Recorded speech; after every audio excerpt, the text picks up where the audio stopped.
You know, sometimes the biggest inspiration and the greatest encouragement we can get to be really good communicators or successful people can come from some of the most unusual things.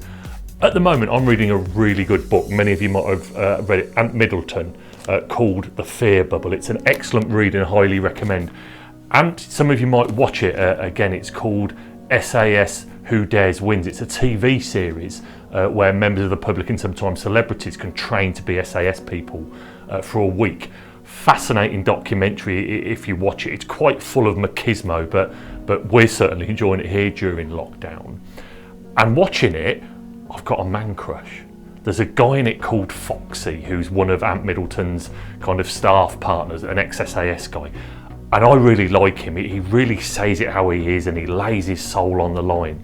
And he said a quote the other day that I think is brilliant for those of us in business or those of us that just want to improve what we do. He said this great quote. We're going to put it up on the screen right now.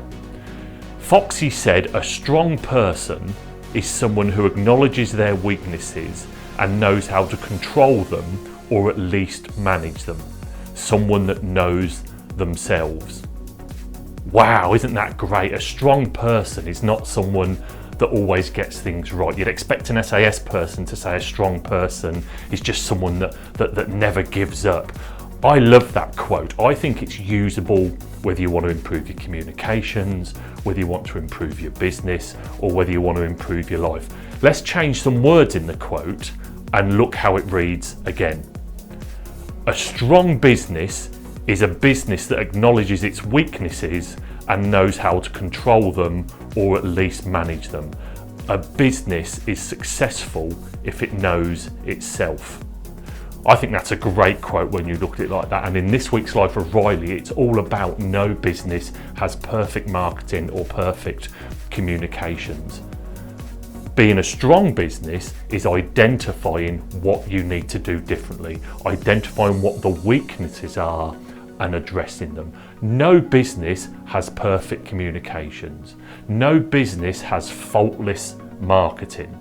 Your job is to identify what needs work, identify what the weakness is, and make sure you take action. Ignoring it is not an option. Hoping it will go away is not an option. Just wishing it would get better is not an option. It's about addressing it, and as the gorgeous Foxy says, it's about acknowledging it, and that will make you a strong person. Get that right, and you'll be well on your way to leading the life of Riley.